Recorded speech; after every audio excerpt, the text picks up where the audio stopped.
السلام عليكم ورحمة الله وبركاته. ازيكم يا حبايب قلبي؟ يا رب تكونوا بخير. اللهم صل وسلم وزد وبارك عليك يا حبيبي يا رسول الله.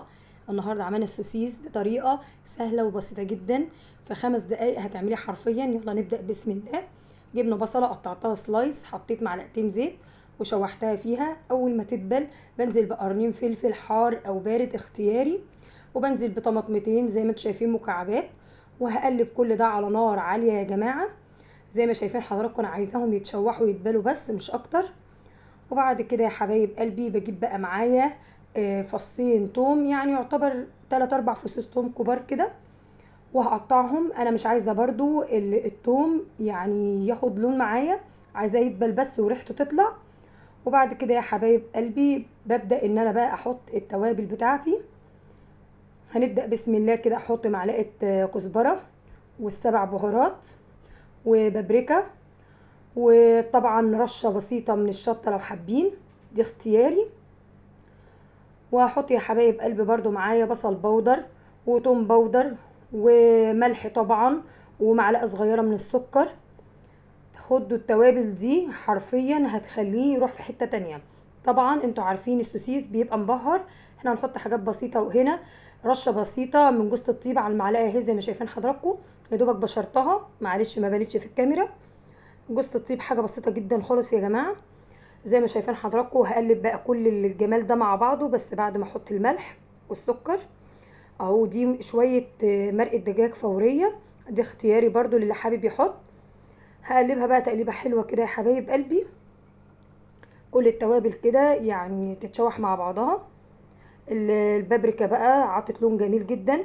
خدت بقى كوب من الميه، حسيت ان هو طبعا قليل، هاخد كوب كمان وهحطه. حطيت هنا معلقه ملح صغيره ورشه من السكر زي ما شايفين حضراتكم.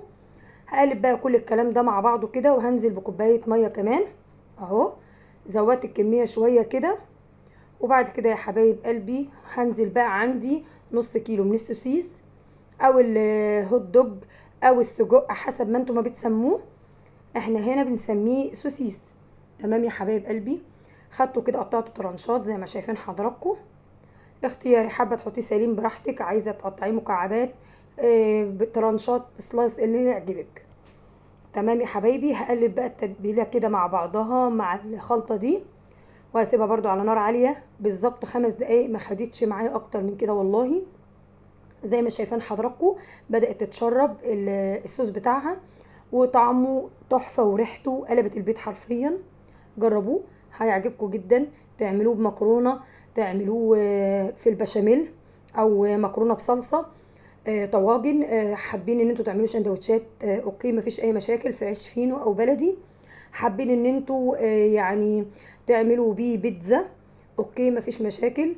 يعني الصراحة يعني بيعمل حاجات كتيرة جدا معاكي. هنا بقى خدته بقى كده وهقدمه مع حضراتكم كده في طبق بسيط وهو سخن كده.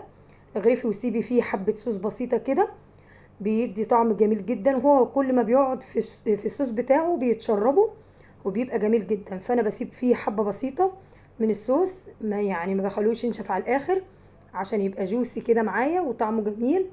تاكليه مع عيش بلدي، تاكليه مع شوية مكرونة جنبيه شوية رز، وبألف هنا وشفا. لو دلوقتي يا حبايب قلبي متابعيني لحد دلوقتي فضلا وليس امرا، لايك وشير ومتابعة حلوة للقناة. بحبكم في الله، ويا رب الفيديو ينال اعجاب حضراتكم. اشوفكم في فيديو جديد من مطبخ ياسمين الاكلات العصرية. لايك وشير وكومنت حلو تقولي لي متابعيني من بلد ايه، ودعوة حلوة في ظهر الغيب لاختكم. بحبكم في الله، مع السلامة.